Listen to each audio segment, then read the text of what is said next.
Hello YouTubers, Alaska Prepper here. So a lot of you guys asked for this, and I'm going to go ahead and do it.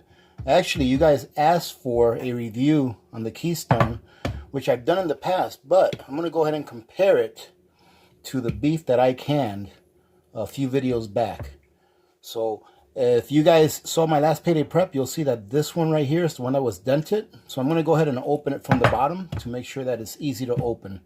Okay, and before I continue, ladies and gentlemen, let me go ahead and say this real quick. I'm not sure if this person will see this video or not because I don't remember who it is, but I deleted someone's comment by mistake. I was fumbling around with my mouse and I just happened to click on the delete and I couldn't retrieve it. So if you put up a comment, and it was not a bad comment, if you put up a comment and it got deleted, that's why. All right, so please go back there and put it up again. I'd appreciate it if you did, and I apologize for doing that. I'm not really used to deleting comments unless they're really bad. All right, so let's go ahead and open this, and at the same time, we're going to go ahead and take a look at the can opener that I showed off a couple of payday preps ago, and everyone's been asking me how this works, and to tell you the truth, this is the first time I'm going to use it right now. So if any of you are interested in this, because a lot of you asked me where I got it, it's on my Amazon storefront. All you got to do is click on the link, take a look for it, and it should be probably in the top 1 or 2 rows. And you'll be able to get it from there, and I would appreciate your support as well. All right, so let's go ahead and open this up. So let me tell you what I'm going to do. I'm going to open this up. I'm going to put it in the pan and heat it up, and then I'm going to put it in the plate. Then I'm going to do the same thing with this one. I'm going to open it up, put it in a pan, heat it up, put it in a plate. Before I heat it up though, I'm going to go ahead and grab a small piece from each so that we can take a look at the consistency and the texture of it as it comes out of the can before we cook it. Now, ladies and gentlemen, before I continue, and I know a lot of you guys are going to be like, just get to it already, but I have to say this.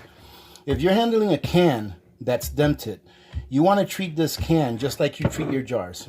Whenever I open up one of my jars, no matter how long it's been sitting on the shelf, I always look at it. It looks good. It passes the test. It has a seal. It passes the second test. Then I open it and make sure that it actually did have a seal by hearing that suction sound. Then what you're going to do is you're going to smell it. If it smells like it's supposed to smell, it passes that test. The last thing you're going to do is you're going to go ahead and heat it up to a good temperature before you eat it. All right, that's the safe way of doing that. And you can do the same thing with a can like this that's dented. Now this can, I'm assuming, left Amazon in good shape, and it just got dented up in the transportation process. So I'm pretty sure that the stuff in here is still good. All right, so let's go ahead and open this up.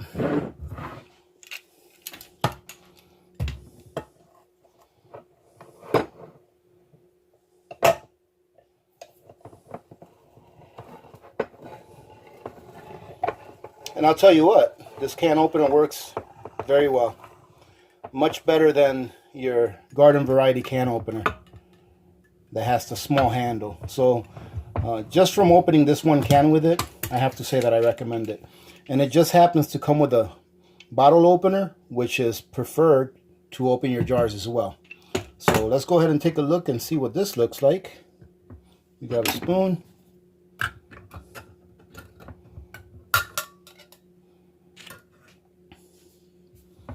And that's what it looks like inside the can before I take anything out. I'm going to go ahead and grab a plate and put a little piece on there. Actually, it's got big chunks in there, ladies and gentlemen. Look at this. Look at these big chunks. Very nice. That's what it looks like. And it's very tender, all right? And you would expect it to be very tender, being that it was pressure cooked.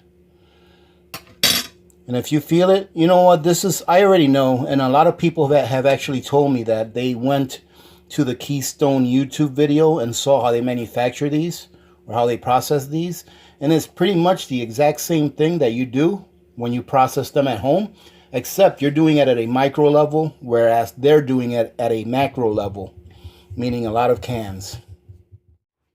So now I'm going to go ahead and empty this can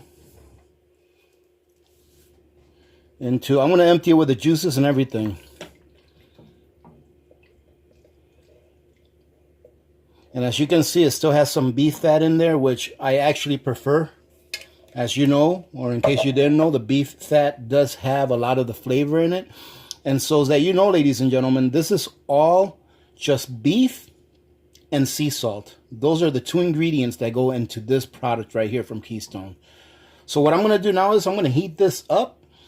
I'm going to go ahead and put it on a plate, and then we'll come back and take a look at the jar that I processed. Well, ladies and gentlemen, as you can see, it's come up to a boil, and it's got a lot of juice left, and I'm going to leave that all in there. I'm actually not going to make a gravy with this juice. I'll have to figure out what to do with it. Probably Dog will end up getting it because I'm using this beef to make some quesadillas today. So we're going to take this now. I'm going to go ahead and transfer it to a bowl, and then we'll open up the jar that I pressure canned. This may not make sense to some people buying this in the can, but really you have to just be frugal about it. I only buy these Keystone cans when they're on sale. And given the price of beef nowadays, it's probably smart to do that, because the average price of beef where I live here in Alaska, I would say the average price amongst all cuts of beef is probably about between $5 and $6 a pound. And that's averaging out the cheapest beef cuts to the more expensive beef cuts. So if you're looking at the average price of beef being $6 a pound, and you jar up a 1 pint pressure can jar, then that pint is costing you about $5 or $6, plus it's costing you your time. So if you find the 28 ounce on sale for less than $5, it just makes sense to buy it. So as you can see, ladies and gentlemen, this is fully cooked already in the can, but it's nice and hot now. I'm going to go ahead and put this to the side, and then we're going to go ahead and do the same thing with the pint that as you can see, this is the one that I jarred up here not too long ago, or pressure can, processed, whatever you guys want to call it. You guys know I never use the same word for the same thing twice because I'm kind of senile. But like I was telling you, this beef, if you looked at the video or saw the video where I did these, I ended up getting this beef that's in this jar on sale for an average price of about $2 a pound. Now that makes sense, because you're looking at here about 16 ounces, 15 ounces of beef for $2. Whereas if you bought the pint-sized can of the Keystone, they're about $5 as well. And I never see those on sale. So if I would have jarred up, let me show you real quick. This is a quart, okay? So this has about 2 pounds of meat in it. So it cost me about $4 for the beef that's in here, plus, of course, the time that it took me to process this, plus the quart of the lid. Now, this has about 4 ounces more than the Keystone does. Now, does it make sense to do this for $4 and let's say 30 cents for the lid? $4.30? I would say so. I would rather do this if I can do it for $4.30 than to buy a can of Keystone for $4.87 or so. So you just have to decide what it is that you want. If you want to make it yourself, and if you see something on sale, you have to take advantage of those sales, ladies and gentlemen. If any of you are asking why am I not using a quart, it's because I already have almost 2 pounds of meat here, and then I'm going to open 1 pound of meat, and there's just so much beef we can eat in one day. All right, so let's go ahead and open this one up.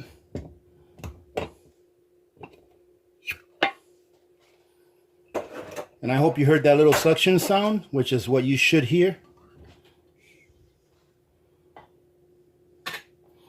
And this is what it looks like inside. I'm going to go ahead and smell it. And it smells really good. First, let's go ahead and take a piece, put it in the plate like we did with the other one.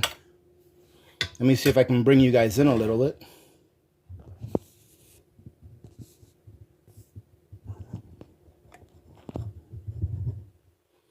This is what it looks like. It actually looks really good. And the consistency, I have to say, it's got a little bit of a better consistency than the Keystone, but I'm not saying anything bad about the Keystone. It feels really nice. It feels like it's got a good bite to it. All right, so let's go ahead and put it in the pan, and then when I come back, it'll be on this plate, and then I'm going to give it a little bit of a try and see which one I think is better. All right, this one's done. Let's go ahead and bring it over to the plate. Well, here you go, ladies and gentlemen. This actually looks really good. Let's go ahead and give it a taste test. Now, this is the one that I pressure canned.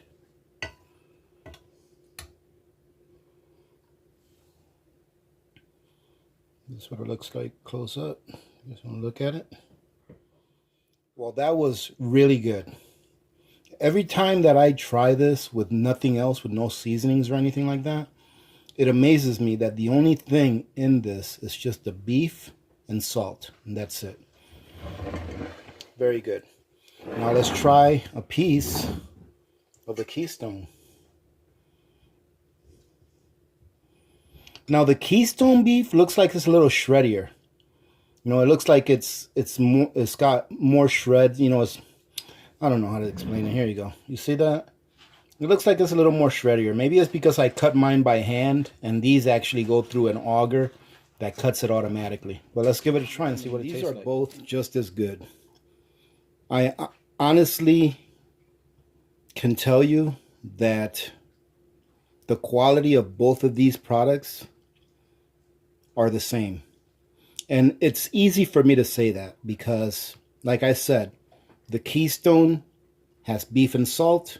The one that I did has beef and salt. So I can't say that either or is better. They're both just as good. They both taste exactly how they're supposed to taste. Now, let me tell you this. The Keystone has more of a chew on it. You have to chew more. And the reason for that is, like I said, because the way that this is cut at the factory is different than you cutting it yourself. Like if you guys saw the video where I pressure canned this beef, you'll see that I cut every piece myself into roughly 1 by 1 inch squares. I mean, as you can see, these pieces here were a lot bigger than my pieces. So I could tell you that the texture of this meat is a little more stringy, meaning that, you see that? You can like get strings like that, as opposed to where mine is a little more of a cubed structure or texture. They're both outstanding product. I would say that if you can find the Keystone on sale, buy the Keystone. And if you can find beef on sale, do your own pressure canning, because both products are just as good as far as I'm concerned. Now, I want to bring up something really quick that someone's asked. Actually, several people have asked in the past. And they asked me, how long will pressure can meats store on the shelf? So what I'm going to tell you is my experience, and then I'm going to tell you what the USDA says. The oldest meat that I've eaten that I pressure canned myself was about 5.5 years old. And there was absolutely nothing wrong with it. We ate it, nobody got sick, it tasted really good, nothing wrong with it.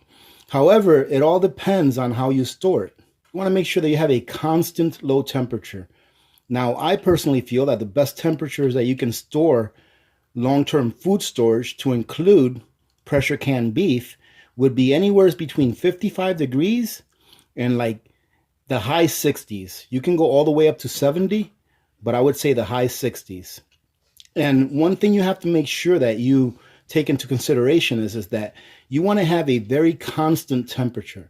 So if your pantry gets to a low of, let's say, 55 degrees in the winter, or for whatever reason, and it gets to a high of, let's say, 68, you want that temperature difference to go up and go down very slowly. You don't want to go from 55 to 68 in 12 hours. You want it to be a very slow graduation of temperature and a very slow decline of temperature over time. As long as you keep it between that range and the temperature doesn't fluctuate very rapidly, you should be okay. In my experience, like I said, the oldest I've had is about 5.5 years old. However, if you guys go to the USDA website, the USDA says that pressure canned meats and canned goods, period, are good indefinitely, as long as they are properly stored. And the storage is pretty similar to what I just explained to you. So you can take that for what it's worth. They say it's good forever, pretty much, as long as it's properly stored, as long as the cans aren't getting too much humidity and getting rusty, etc., etc. The only thing that degrades within the product is the nutritional content or the nutritional value. So let's say, for example, you have some vitamins in there and you've had that product for 10 years. It may be that the nutritional value of the vitamins that were inside of that product are less 10 years after it's set on the shelf than what it was when it first got there. Now, you're still going to have your calories, you're still going to have your fats, you're still going to have your proteins, you're still going to have your sugars in whatever product you stored. It's just that the nutritional value of it may have degraded over time the longer that you have it. All right, so I recommend that you guys look that up for yourselves and make sure you understand everything before you decide to pressure can stuff and put it up, because they also say that in order for it to have an indefinite shelf life, the process of pressure canning it had to have been done correctly. So if you incorrectly pressure can something because maybe you used the wrong amount of pressure for the altitude that you were in, then it's definitely not going to last on the shelf, period. If you pressure can something and you keep it in 120-degree temperature, don't expect it to last that long. I don't know if anyone's ever had an experience of things lasting long in high temperatures, but I would say don't expect it to last as long as if you had it in a temperature-controlled environment where the temperatures didn't fluctuate up or down very rapidly. So having said that, ladies and gentlemen, I have to make some tortillas because, I have to make some quesadillas. I already made the tortillas with my awesome tortilla press that our awesome community member sent me. So I've got a whole bunch of tortillas here. I have to make some quesadillas because my mother-in-law is visiting and she's making me cook for her all weekend long. So having said that, remember to be good to each other. When good people do good things happen. Remember to reach one, teach one, and repeat. If we all did this, the world would be a better place. And you know that it will be a better place. Many blessings to all of you and your families. This is Alaska Prepper, and I am out.